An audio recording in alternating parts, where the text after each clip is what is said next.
well, the left does not have a lot of strong feelings about the necessity of free speech. I'm old enough to remember when the ACLU used to push the idea that they would fight to the death for your right to say things with which they disagreed. Now, of course, the ACLU fights for no such thing. They will actually fight for censorship in certain cases.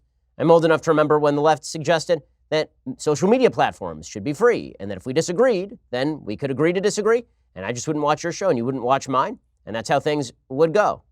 I'm old enough to remember when you didn't run danger every time you went to a college campus to speak. I've been speaking on college campuses since I was 17 years old. I'm now 35, so for nearly 20 years I've been speaking on college campuses. They've become ever more extreme and insane. Joining us to discuss a current situation breaking out at University of Washington is Andy Ngo. He's a journalist and sub-editor at Quillette. Andy, welcome back to the Ben Shapiro Show. Appreciate your time. It's a pleasure to be with you again. So, Andy, why don't you explain what exactly went down last night at the University of Washington? Yes, this really should be a bigger story. It's quite shocking. So a conservative YouTube channel called Operation Cold Front was invited to speak to the college Republicans at University of Washington on Monday night. The local Antifa had called for action for the event to be shut down, and they had provided tips on how to do so. About 45 minutes into the event, a masked man attempted to lock all of the people in the lecture hall with a large chain. In the course of trying to put the chains on the door, he made too much noise, and there was people standing and sitting by the door, so they heard him. And then he immediately took off running. They charged after him, caught him, did a citizen's arrest, and handed him over to the university campus police. So after all this was done, obviously this guy, I guess, was arrested and then he was released. He's going to be charged with some sort of misdemeanor. What was the campus's response to all of this? Normally, you would imagine that if there was a political event and somebody on the opposing side tried to lock in, say, the Black Lives Matter group on campus or tried to lock in the gay group on campus, that might prompt some sort of comment from the administration. Did the administration have anything to say about this? I don't believe the administration has issued any statement. In fact, what was really shocking was that the student paper, the coverage of it, actually their lead for the story chose to focus on how a picnic was disrupted when the men chased the suspect who was running away.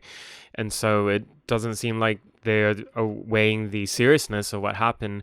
I mean, we don't know the identity of this person yet. I actually just looked at the police report, which was just released, but his name is redacted. So we don't know if he's actually connected to Antifa, but I mean, the tactics match.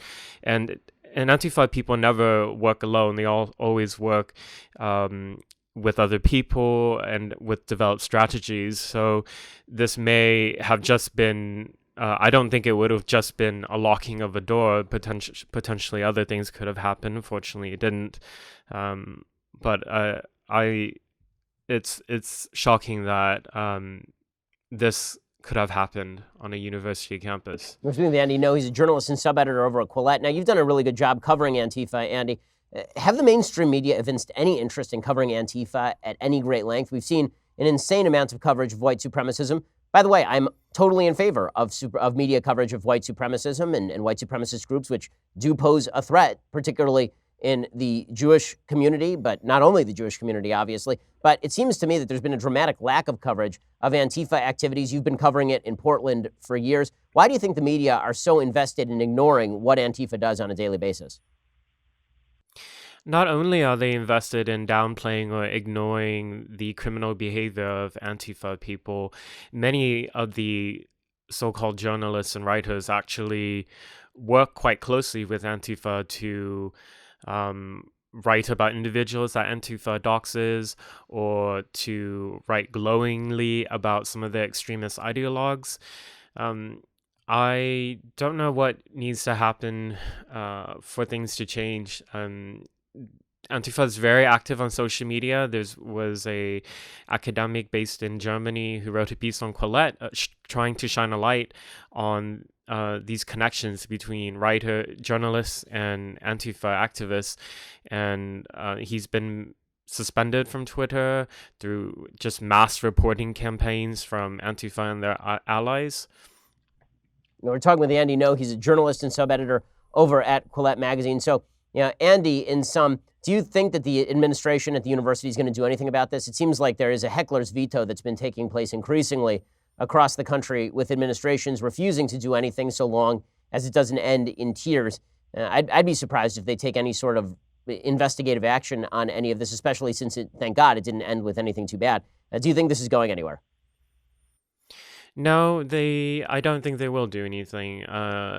This individual who was masked, but once he was demasked by police, some of the students who were attending the College Republicans event let me know that they had recognized him on campus. So he may be a student.